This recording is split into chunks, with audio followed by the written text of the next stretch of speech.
بسم اللہ الرحمن الرحیم۔ السلام علیکم ناظرین، میرا نام ہے عثمان فیروز اور آپ دیکھ رہے ہیں سچ کیا ہے۔ ناظرین، آخر کیا قصور تھا سینئر صحافی احمد نورانی کی بیوی اور بچوں کا؟ یہی نہ کہ احمد نورانی نے اپنی صحافتی ذمہ داریاں پوری کرتے ہوئے خبر دی۔ اب ہوا کیا؟ لاہور کے علاقے غازی آباد میں مقامی اخبار کی سینئر خاتون صحافی اور سینئر صحافی احمد نورانی کی اہلیہ امبرین فاطمہ کی گاڑی پر نامعلوم افراد نے ڈنڈوں سے حملہ کر کے ونڈ سکرین توڑ دی۔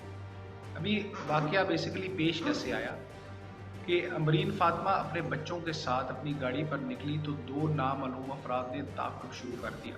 کار جیسے ہی ایک تنگ گلی میں پہنچی تو دونوں نامعلوم افراد نے حملہ کر دیا اور امبرین فاطمہ نے کار دوڑا دی، جس پر نامعلوم افراد سنگین نتائج کی دھمکیاں دیتے ہوئے فرار ہوئے۔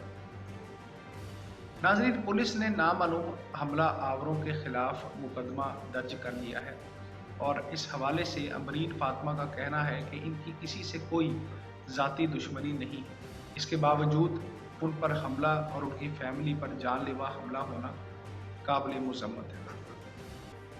ناظرین، واضح رہے کہ اس سے قبل ثاقب نثار کی مبینہ آڈیو کی تصدیق کرنے والی فرم نے بھی یہ دعویٰ کیا تھا کہ انہیں دھمکی دی گئی ہے۔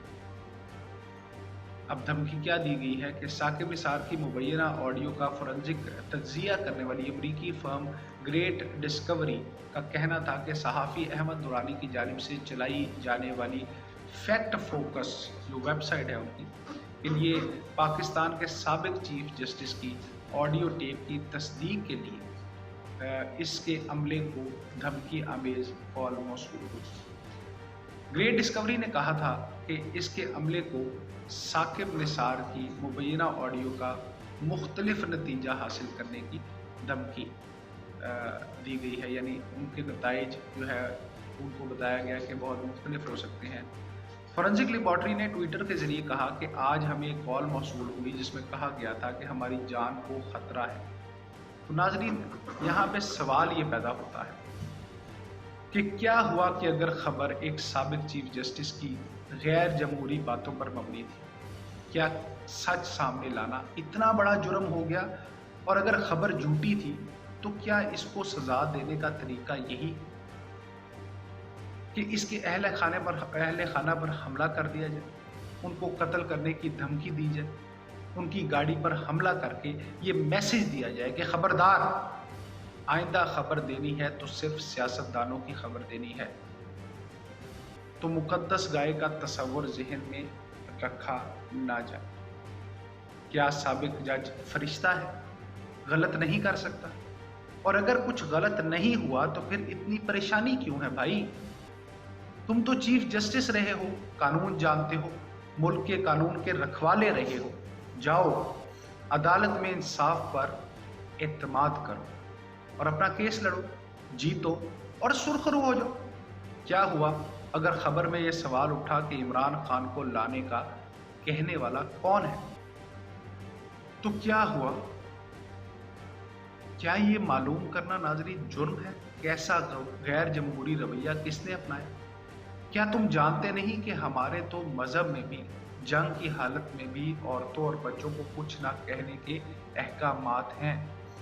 تو پھر یہ کون ہیں جن کا نہ تو کوئی ملک ہے، نہ کسی آئین کو مانتے ہیں اور نہ ہی کوئی دین ہے؟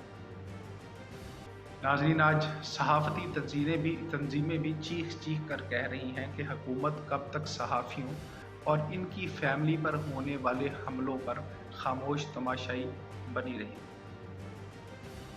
احمد نورانی کی اہلیہ امبرین فاطمہ اور بچوں پر حملے کے ملزمان کو فوری گرفتار کیا جائے، ورنہ پھر بھرپور طریقے سے احتجاج کیا جائے گا، یہ کہنا ہے ناظرین تنظیموں کا۔ وفاقی حکومت سے انہوں نے مطالبہ بھی کیا ہے کہ احمد نورانی کی فیملی کو تحفظ دیا جائے اور اگر ان کو کچھ بھی ہوا تو ذمہ دار موجودہ حکومت ہو۔ پھر ناظرین، ایک اور بڑا سوال یہ بھی ہے کہ ہوا کس کے ساتھ اور تکلیف کس کو اور کیوں؟ یعنی کہ خبر ہے سابق چیف جسٹس کی اور تکلیف ہے حکومتی مشیروں کو۔ کیا صاف ستھری انکوائری کروانے کا مطالبہ کرنا جرم ہو گیا؟ بھائی، اگر قانون کا 100